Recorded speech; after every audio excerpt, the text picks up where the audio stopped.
This video will help you understand what to do if you inherit an IRA from a previously inherited IRA. If you don't know who I am, my name is Chris Dime. I'm a financial planner out of Edmonds, Washington, and I specialize in working with folks to and through retirement. One of the primary wealth builders for clients out there is their retirement investment accounts. Generally 401ks, IRAs, etc. And for those who have done a great job saving and investing this money, a lot of times they won't outlive those IRA assets. And that means somebody is going to inherit these IRA assets in the form of what's called an inherited IRA. Again though, for those who have done a great job saving and investing, it's not too uncommon that the person who inherited that IRA also will not outlive those inherited assets. Then those inherited IRA assets go to another beneficiary in the form of another inherited IRA, oftentimes called a successor beneficiary IRA, but essentially an inherited IRA from an inherited IRA. So in today's video, we'll break down what rules apply to you if you are the person who is inheriting an IRA from an inherited IRA. So let's jump in. So first and foremost, for the spouses out there who might be inheriting an IRA from their spouse's previously inherited IRA, in this scenario, you are not permitted to do what's called a spousal rollover IRA. That is only permitted if the original account owner was your spouse. AKA the primary beneficiary of an IRA in the first place is permitted to do a spousal IRA, but not successor beneficiary IRAs. To figure out which rules apply to you, having inherited this IRA from an inherited IRA, you'll need to know 4 dates. And those dates are the date of birth and date of death of the original account owner, as well as the date of birth and the date of death of the primary beneficiary who passed. Now, why does this matter? Well, for deaths that occurred before 2020, they will have the pre-Secure Act rules applied to them. For deaths occurring after 2019 or 2020 and later, they're going to have the post or the current Secure Act rules applied to them. And by definition of a successive beneficiary IRA, there's 2 people that passed away, and so you might have both pre-Secure Act rules and post-Secure Act rules apply to you for figuring out what your options are with this successive inherited IRA. So first, let's talk about what happens if the original account owner passed away before 2020, aka on the pre-Secure Act rules. Well, for deaths that occurred before 2020, there were 2 main options to inherit this money. One was the stretch IRA, whereby the original beneficiary was able to stretch out required minimum distributions over their life expectancy. And that was the most popular choice at the time. There was another option, however, called the 5-year rule, and that essentially said that you are allowed to forego required minimum distributions for the first 4 years following the date of death, but in that 5th year, you'd have to fully liquidate that account. Now, that really wasn't that popular of a choice, but some folks did still choose it. Now, if in addition to the original owner passing away before 2020, if that first beneficiary of the inherited IRA also passed away before 2020, then 2 scenarios could have occurred. Number 1, if they were doing that stretch IRA, then the successive beneficiary who inherits the IRA from the inherited IRA could continue that stretch IRA based on the life expectancy of that first beneficiary. If that first beneficiary, however, was on that 5-year rule, well, given that it's 2024, that means you will need to fully be liquidating that IRA.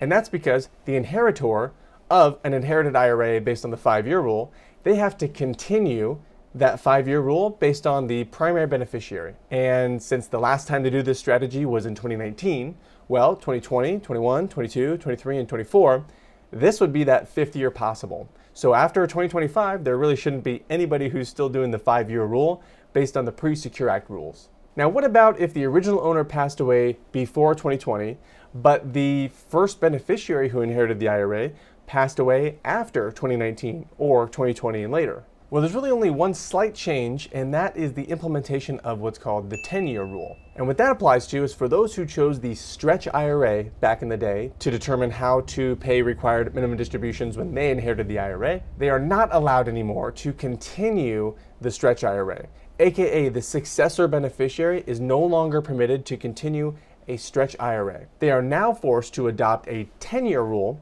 which means that the day that the successor beneficiary comes into those inherited IRA assets, they have 10 years following that date of that inherited IRA person's death to fully liquidate that account. For a quick refresher on the 10-year rule, I'll link above to this explainer video here, but long story short, based on the IRS's previously established guidance of the ALAR rule, which stands for at least as rapidly rule, since required minimum distributions were being pulled by that primary beneficiary who had the inherited IRA in the first place, then you as the successive inherited IRA person will need to continue required minimum distributions based on their life expectancy. You'll need to continue those RMDs in years 1 through 9 following the date of their death, and then you'll need to fully liquidate that account in the 10th year following their date of death. There's no change, however, to the guidance for the person who elected the 5-year rule for their first ever inherited IRA. And that's because, once again, 2024 is the last year anyways, so you'll need to fully liquidate that account at the end of this year. Now let's talk about the scenarios where the original owner passed away after 2019, aka they were entirely subject to the Secure Act rules. Well, by definition of the original owner passing away after 2019, then the beneficiary of that inherited IRA in the first place will have passed away at some point after 2019 as well. And if both the original owner and the original primary beneficiary of the inherited IRA pass both after 2019, then 2 dogmas will apply to you figuring out what your rules are. And those 2 dogmas are dogma number 1, if the primary beneficiary of that inherited IRA was taking required minimum distributions, then you will need to continue taking required minimum distributions. And dogma number 2 is that the 10-year rule now applies to you in some form or fashion. I'm going to leave those 2 dogmas up over here as we walk through some examples because I think it helps provide some guiding principles for how to figure out what your rules are now. So scenario number 1, let's say the primary beneficiary of the first ever inherited IRA chose to elect stretch IRA rules. Now, that really only would be possible if the original person to pass away was the spouse or basically classified as an eligible designated beneficiary. And for a refresher on those rules, I'll link above to this explainer video here. So going back to those 2 dogmas, if someone elected the stretch IRA rules, then they're taking out required minimum distributions. So dogma number 1 is you will have to continue taking out required minimum distributions.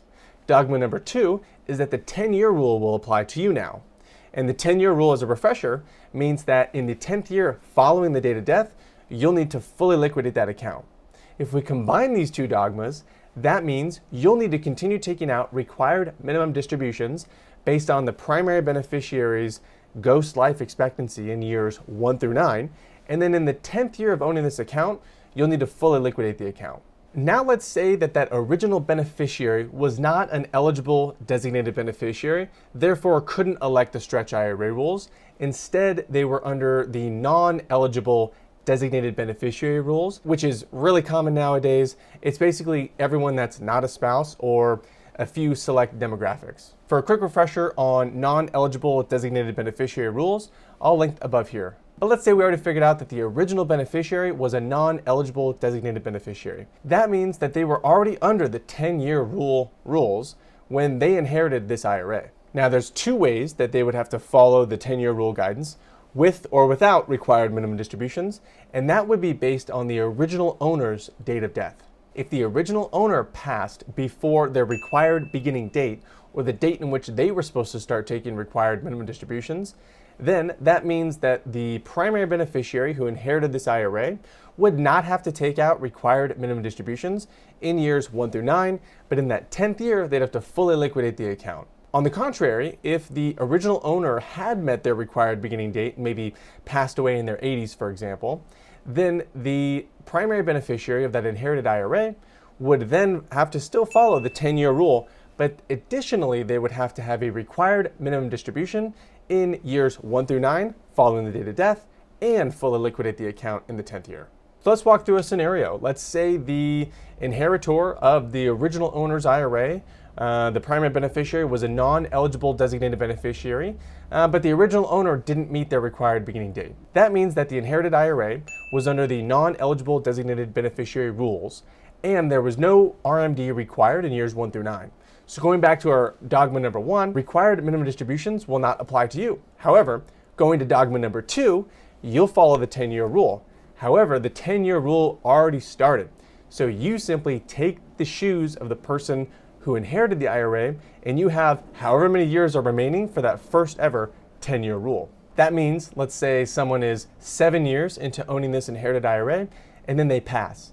That means you have 3 years left before you need to fully liquidate the account. Scenario number 3, let's say that the original owner passed after their required beginning date. That means that if they were doing it correctly, the beneficiary of that IRA should have been taking out required minimum distributions in years 1 through 9, and then planning to fully liquidate the account in year 10. Well, going back to the dogmas, if RMDs already started, you have to continue those required minimum distributions. And dogma number 2, the 10-year rule already started, and you have to follow the 10-year rule, so you just take the place of the primary beneficiary. That means you have to take required minimum distributions for however many years are left in that original 10-year rule, and you still need to liquidate that entire account in the 10th year following the date of death of the original owner.